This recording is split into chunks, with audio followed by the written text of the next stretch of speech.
Welcome everyone to the Secondary Systems Part 1 training that for the state work on the secondary systems. This first part, we're gonna talk about intervention systems.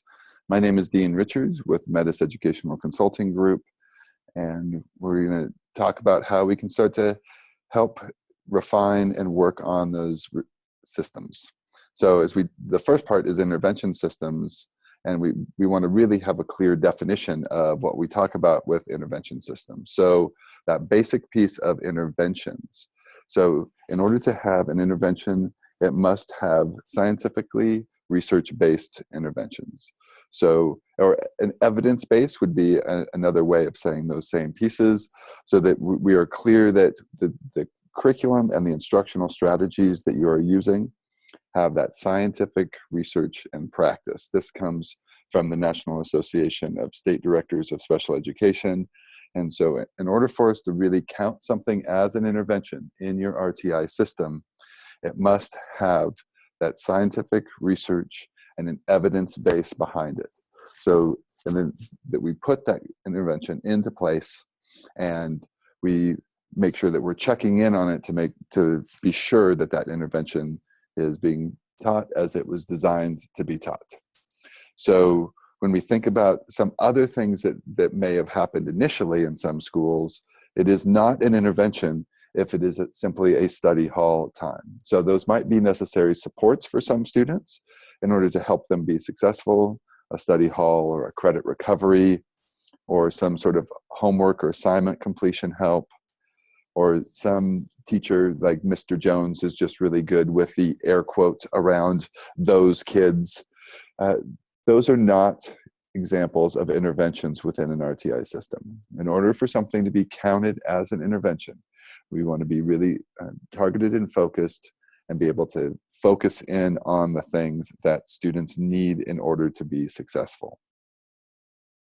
So in the end, we really want to be thinking about how are we accelerating the learning for our students, that we're really targeting the skills that they need, because we don't want for some students to be placed on a computer and sit and do mindless worksheets that is at a much lower level, and then we might see them master 4th grade and 8th grade, but rather we want to be able to accelerate the skills as we move along. I think about this with an analogy of potholes driving down the road. So we want to make sure that we're really, that we're going to be driving down that road, but we want to stop and fill in those potholes in order to make the road less bumpy for students. Because, and we're going to continue to give them that grade level content. We're going to continue to be driving down the road, because just because a student may struggle in a particular area of reading or in math, that doesn't mean that they don't have skills and other things, that we want to be able to honor those. So remediation can sometimes look like just backing them all the way up and dumbing down the curriculum and going slower for students. That is unlikely to be successful to help them to accelerate to get to the place that they need. We want our students to have a full option graduation, so that when they leave our school system, that they have the choice to do whatever it is that they want to do as the next step in their life. And so an important component of our intervention blocks is that we give them those skills in order to be able to accelerate them, to be able to have that option to do whatever it is that they want to do. So we're accelerating student learning, not slowing it down, not just simply sticking them on a computer, not handing them a packet of worksheets, but we're targeting the skills that they need in order to help them be successful to graduate and do whatever it is that they wish to do. In our first round of trainings, I gave the statistic, the alarming statistic, that nearly 25% of those who take the military entrance exam cannot pass that exam because they don't have the basic literacy skills to get in. We want all of our students to be able to have all the options to when they graduate. So we're focusing on that, not just focusing on them getting to the graduation place, not just on the credits, which is an important goal, but we don't want to give them that graduation certificate and then not have them have the skills to apply and limit their abilities to do whatever it is that they want to do because they don't have the skills, even though they may have a high school diploma. So some more recent studies have come out, and when we look at those interventions, is that it is better to really be targeted around those interventions in reading rather than try to do a little bit of this and a little bit of that in a comprehensive intervention. So these are effect sizes. Anything that's above a 0.4 is a significant, has a high level of significance. So we really want to be thinking about how do we target what our students need and give them that, and in order for them to continue down that road. So if we, going back to that analogy of the potholes in the road, if you have a bucket of gravel and you're going to fill these potholes and you sort of put a little bit in one pothole and a little bit in another and a little bit in another, that road is still likely to be quite bumpy for them. So instead, we want to take that bucket of gravel, fill one of those potholes, and then fill the next one as necessary. So we're giving them the skills that are needed in order to be able to master that next level of content. So really targeting is going to be a good section of what we'll talk about during part one, of really focusing in on that piece. So if you have students who are low in all areas of reading, then we may need to go back and do some phonological awareness instruction. These are often at the secondary level are multilingual students. So the students who may not be able to hear the difference between the word hat and hot, that they're still struggling at the sound level. And so we may need for some students to back all the way up to that. This is typically an early elementary skill, and it will certainly be the outliers of students who might need that.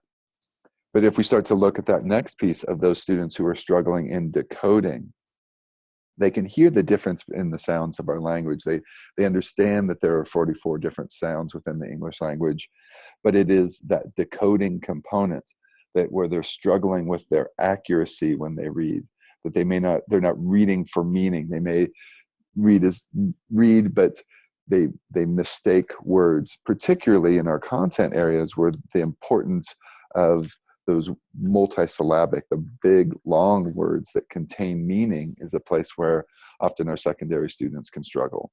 Again, this may be a few outliers, but for those students who start to struggle in that area, we really need to be able to fix up those strategies of decoding. Because if we start to do that, a little bit of this and a little bit of that, then they're unlikely to be successful. Our results become a little bit of this and a little bit of that. And as we start to work on those comprehension strategies, no matter what we did in comprehension, if they can't read those words, those comprehension strategies are unlikely to be successful because they're stuck at that decoding level. Fluency is that next piece, and what some evidence around that for ninth graders is that prosody, that how it sounds when they read, to be able to understand that there's a difference between why did you eat that and why did you eat that.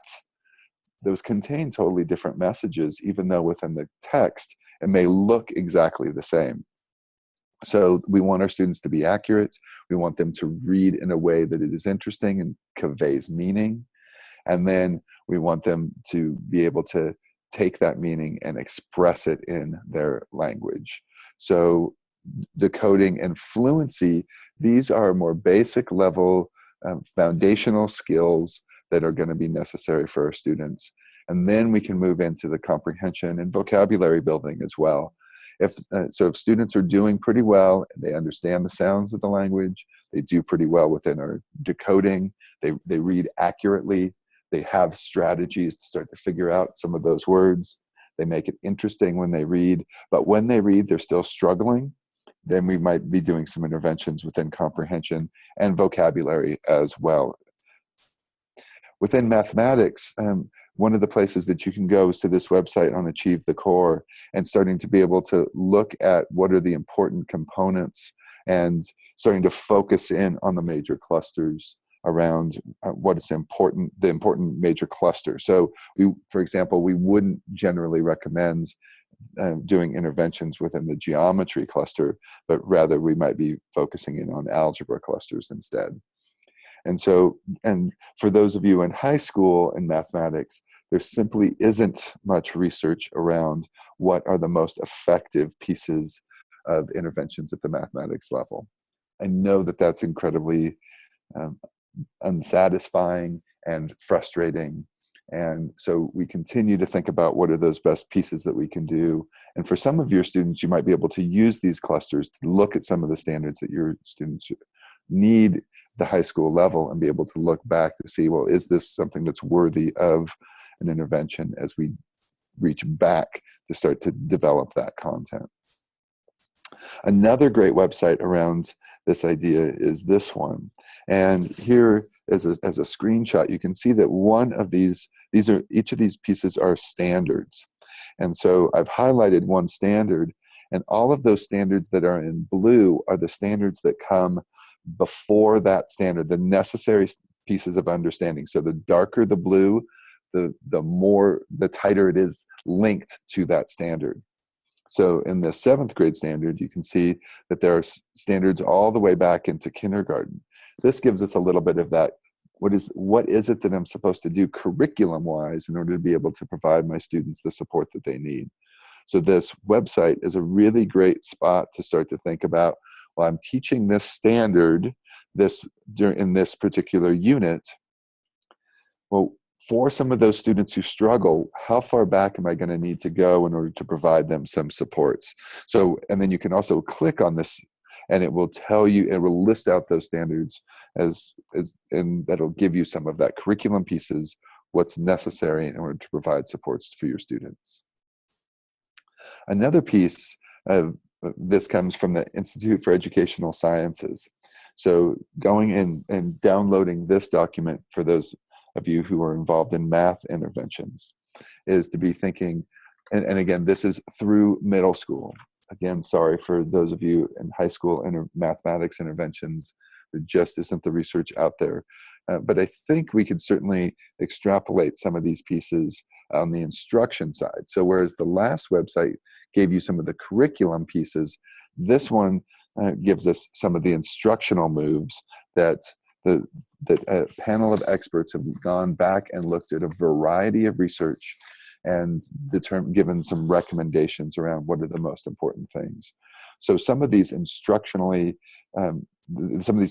components include recommendation 2, which is for grades 4th through 8th grade, that we should be focusing on rational numbers as the places for interventions.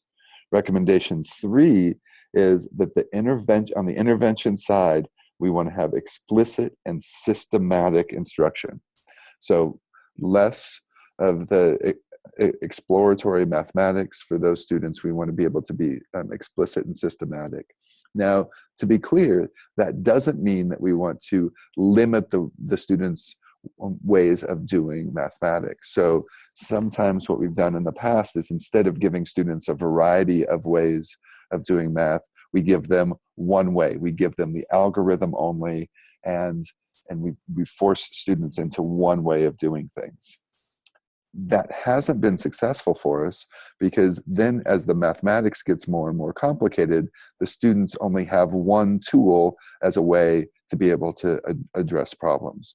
So for interventions of mathematics, explicit and systematic also means giving students a variety of ways to address a problem. So if they were going to do 18 times 5, we don't necessarily go to the standard formula. We might also teach them that they could decompose 18 to 9 times 2 or 9 times 5 plus 9 times 5. It's another way to do that same problem. Or we could round up the 18 to 20 times 5 minus 2 times 5. So a variety of strategies is going to be important for our struggling mathematicians rather than forcing them into that just one algorithmic way of doing things. So that instruction is going to include problem solving. It's going to include talking about your mathematics. It's going to be providing feedback to the students around their problem solving. Recommendation 4 also includes the explicit teaching of word problems, including the common underlying structures of word problems. So is this a change problem?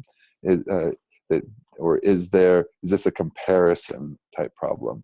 So teaching students the different ways that the word problems are constructed, similar to the way that we might teach text structures on the language arts side, is that our math problems are written in different ways.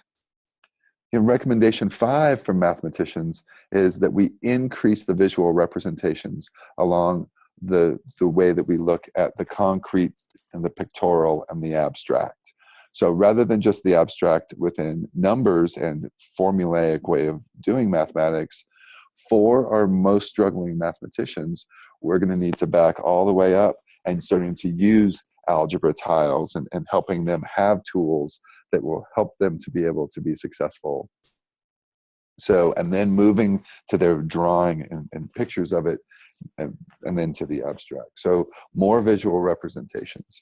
And then recommendation 6 is also a really important piece, and that is that no more than 10 minutes of an intervention block should be focusing on that fluent retrieval of basic arithmetic facts.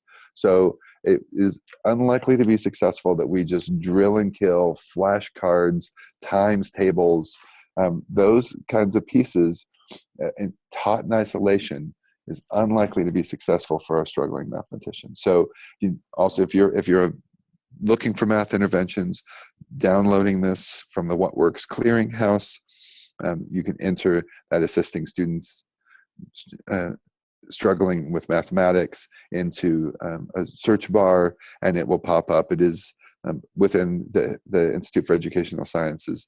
This particular practice guide is the most downloaded guide. It is very, very helpful in the construction of your mathematics intervention systems. Now, all the time, no matter if we're talking about mathematics or reading, we want to be thinking about, are students accurate in a skill? Then can they start to be fluent and automatic in that skill? And then they start to apply it. And this is actually, we talk about this within interventions, but this is true for all of us, whether it's downhill skiing, learning to drive a stick shift, mathematics, or reading. If we can't do it right, if we get dropped into the application piece, if suddenly you learn to drive a stick shift on a hill during rush hour, you are going that heightened level of stress and shutdown and frustration. So we want to be able to make sure that we are accurate, that we're going to do it right, that we can do it with a higher level of automaticity, and then into application. Now, we're always within our lesson structure, we want to have that application piece. That's going to be an important piece so that we have something that students are going to be able to, that we want them to apply the skills. We don't want to just drill and kill, whether in mathematics or within reading, and just have them solely focusing on, for example, on decoding, and all we're going to do is decode words. We really want them to be decoding words, being accurate at it, and then moving to that application, even though they may not be grade level text quite yet or grade level mathematics. But we don't want to die just on an accuracy vine, but rather to, within the chunking of our lessons and instructionally, that we give them a little bit and we give them some skills to be accurate at it. We give them some practice at it. We can see that they are now accurate and fluent, and then we can apply that within text or within mathematics problems.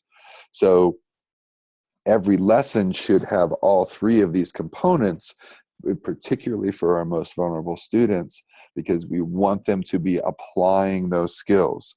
So to be really clear that it's not just we're going to just decode words or just work on sounds for an entire intervention period, but rather we're going to chunk those pieces. We're going to get accurate, then we'll apply it within fluency, and then application within a broader context. So they're going to start to construct meaning if it's around reading. So we want to make sure that we're doing all of those pieces within our instructional, within all the instructional situations. So part of this importance here is thinking about how are we going to match the student need. So how intense does our instruction need to be? And are we sure that we're focusing on the right skills around that?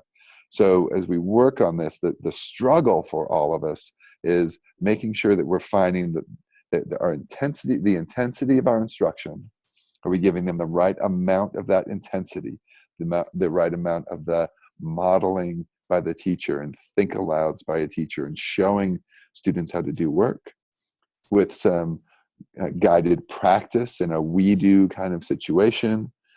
Is there some time where they're going to be practicing with peers and collaboration and then focusing that work and showing and practicing independently as well?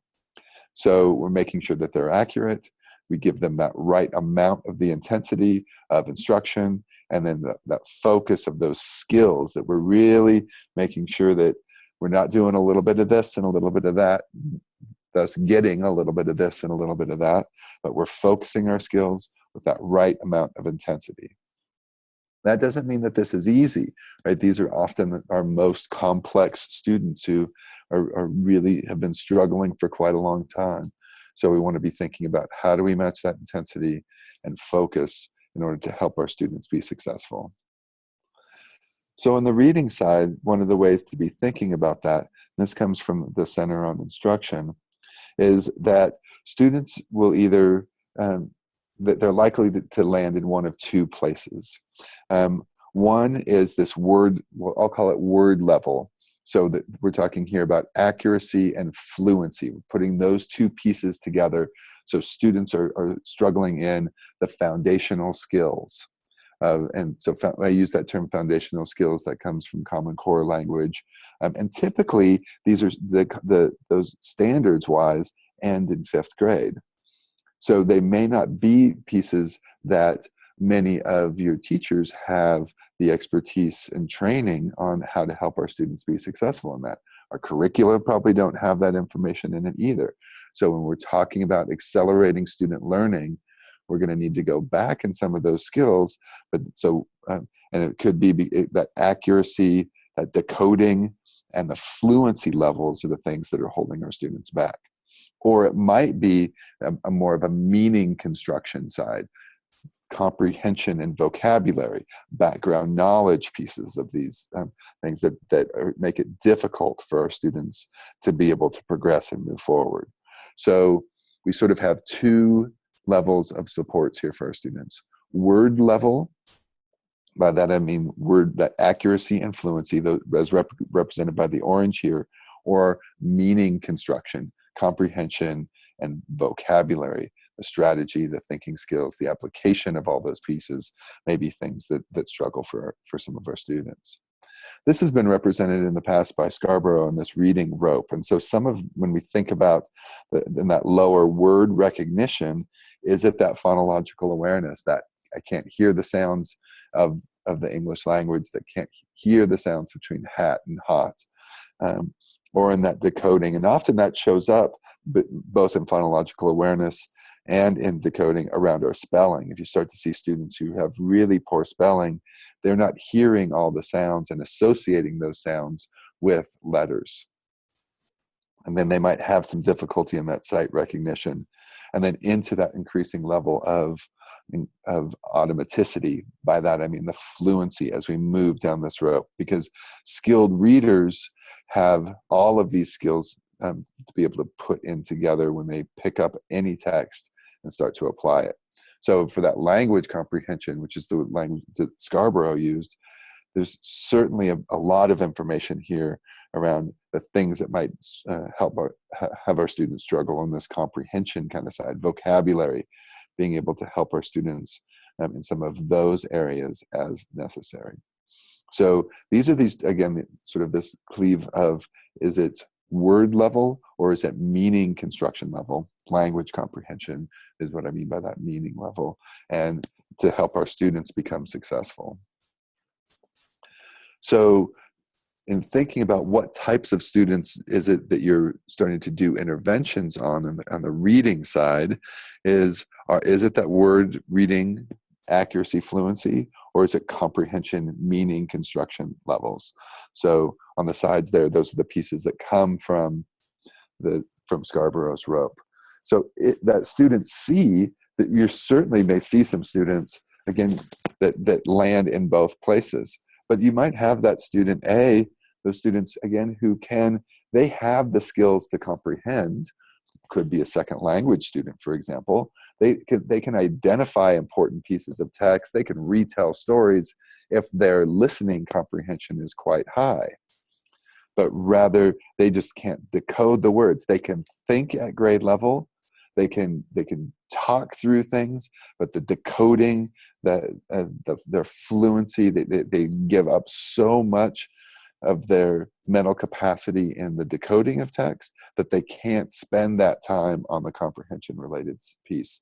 And if we fill in those potholes, then it's smooth sailing down the road for them. Some of the students they read it, but they don't get it. And so those are students like student B here, that they have all those basic foundational skills, but that comprehension, the vocabulary, their limited background knowledge, all of those pieces might be the things that get in the way. So if you have student C, you may want to start with that word reading side and then move them into the comprehension pieces. So when we start to see if we are giving that really intense accuracy, fluency pieces of intervention, then we really drill down into that instruction of word level pieces, then their comprehension is likely to be able to increase, because now they're understanding those big science words, those big social studies words, and helping students to start to get those texts and apply it across time. Or if it's more of a fluency side, we might be digging into helping them with repeated readings within a text and getting some feedback around that fluency, that prosody, that it's interesting to listen to.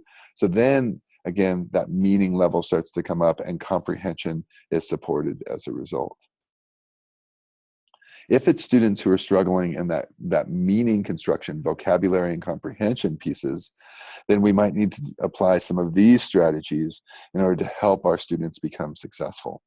So we're getting in and systematically and explicitly teaching comprehension strategies and the application of those strategies. So first, we want them, again, to be accurate in those strategies. We want them to know how to apply that fluently and not thinking so much about the depth of text structure once they understand some text structure, but we want to get them into that text and understanding those pieces in order to help them to be successful. So overall, when we start to look at what our students need within reading, is that all students across all of our secondary schools, they're going to be applying those strategies. They're going to be learning vocabulary words. They're going to have some motivation. Teachers build that background knowledge and help them understand and make connections across texts and across classrooms.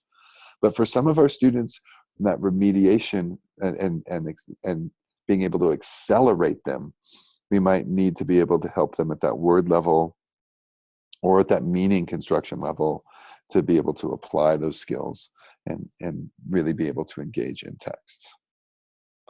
So one of the documents that you'll have available to you, this comes from the Tiger Tualatin School District. It's in suburban Portland, Oregon.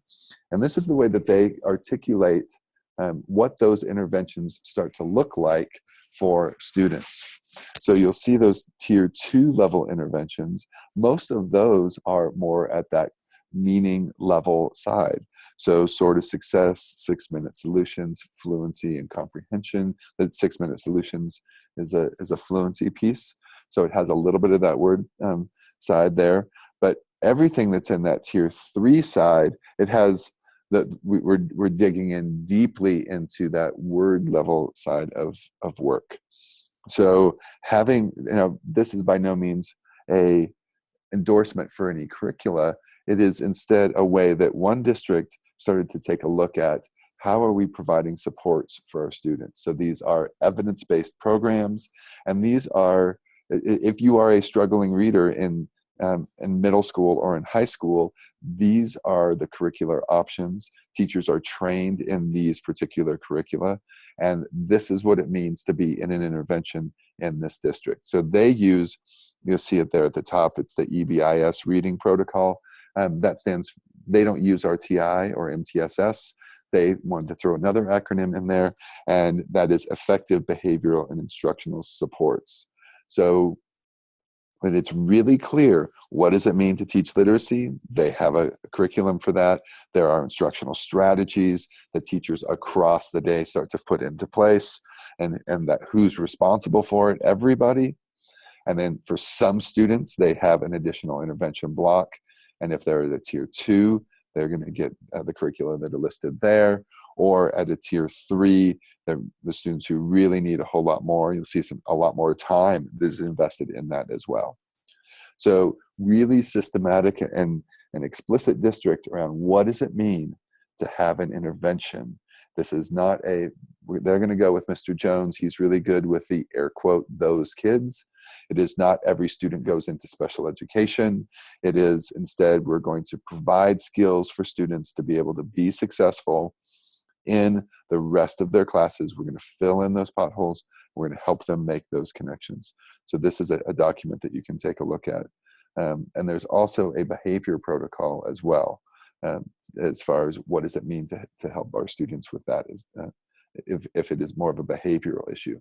Because, and we'll talk about this in future parts, but when we're thinking about interventions, we're talking about academic interventions. What we don't want to do is intervene in a way that is with a behavioral intervention because it's an academic support, and vice versa. Wow, this kid is just a total pain, and then we're going to put them into an academic intervention, but they don't actually need academic interventions. You're actually going to increase the behavioral problems.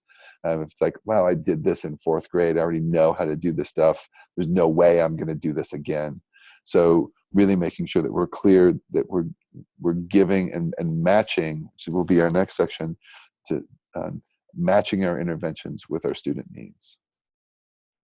So the trick becomes, so how do you start to put all this together, and how do you have your intervention piece? So while there's lots of schools of lots of different sizes, and even between middle and high school, we have lots of differences.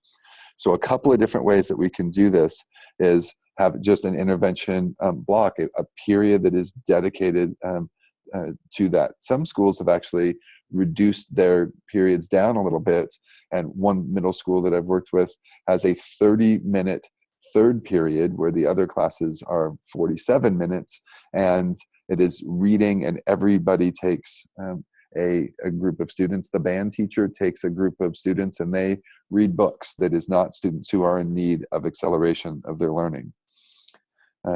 Lunch intervention, so a longer lunch. Some students have a shorter lunch, and they can then go and have that acceleration time.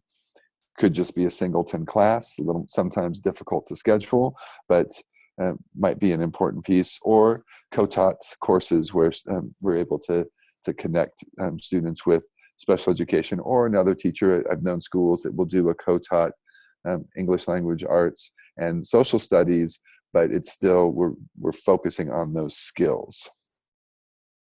Because when you take a look, and this certainly may not be your schedule, so it's more of the example kind of piece, but when we think about the interventions, it's going to be not just this one period, but it's really how are we coordinating those interventions across the student's day. So we're not going to change a student's life in one 50-minute period.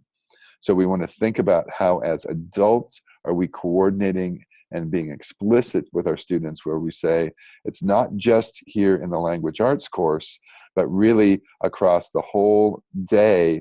And then that intervention block is going to be helpful, but we want to be able to extend that student's learning and extend the support to continue to accelerate them. So we're not removing them from another course, one of the core courses, I should say, but instead we are intervening and then helping the students apply that in language arts and math and social studies and science across the day. And then finding the right people to teach these courses. So it is important for our most needy students to have our best teachers. And sometimes it has grown into this idea of tenure, and that I've been here the longest and therefore I get to teach the funnest classes. Well, if you are the best teacher, then our students need and deserve the best instruction that's possible.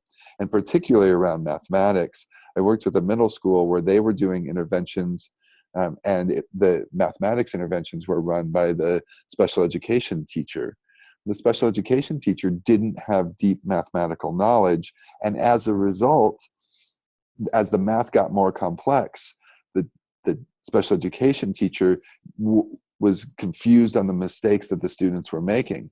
Therefore, they had to switch their schedule around, and they moved to a co-taught class with a mathematics, with a strong mathematics teacher and a special education teacher, so that those skills would be in place. So having those really great relationships, again, these are effect sizes that come from John Hattie's work, that were great relationships with kids, because that's an important piece when we're talking about our secondary students, really having great clarity and using really great instructional strategies to help our students be successful. So some of the ways that you can start to do that is have some smaller class sizes. Remember that we're talking about the right amount. So if we can get down, and this is where some of those co-taught classes, again, not easy, completely understand that comes with the scheduling component. But how can we reduce that the student to teacher ratio, and how does that change our instruction, and how do we start to monitor and give more feedback to students, and how do we start to think about the amount of time that we're giving our students, and that we're including that within interventions. It's intervention and their core class, and hopefully even into social studies and science, those core classes, that we're really being able to provide that intensity for these students, to be able to give them the skills to have that full option graduation. So when we think about our intervention system, that having that schedule is going to be really key and important piece, and that you're going to know and focus on those instructional priorities. What are the most important pieces? What does this student need? What is the first pothole that's going to slow this student down? And then how do we start to think about the time and the people who are going to be delivering those pieces of content? So, and then also that professional development may be necessary. As I showed you that protocol from the Tigard-Tualatin School District, yearly trainings for the people who are providing those particular curricula are going to be important. And making sure that the people who are teaching that content that has an evidence base behind it, that evidence-based is it being taught as it's designed, that it is likely to work if it is taught the way that it's designed. If somebody says, well, I'm going to do a little bit of this and a little bit of that, I'm going to do a little bit of Read 180 and a little bit of something else and a little bit of something else, our results are going to be a little bit of this and a little bit of that. So really making sure that we're trained in a curriculum, and we're likely to get success if it's taught the way that it's designed, that the evidence behind it suggests that that's the case. So we develop that schedule to help our students be successful. So this concludes part one of this in the definitions of what we talk about with interventions. And so you'll also find a check for understanding. So a few questions for you to be thinking about. When you've completed that, in this case, 3 questions, you can email that document to Elena Gee here at the Department of Education. Her email is on the screen. It is also on the document. And if you have questions that have bubbled up for you during this time, feel free to contact me. Again, Dean Richards, and there's my instructionfirst@gmail.com. I'm happy to take any questions and communicate via email and beyond as necessary as you continue to work on your intervention system. So thank you for your time here on part one. And again, complete this check for understanding, a few key questions, and then email that to Elena. Thanks, and we'll see you in part 2.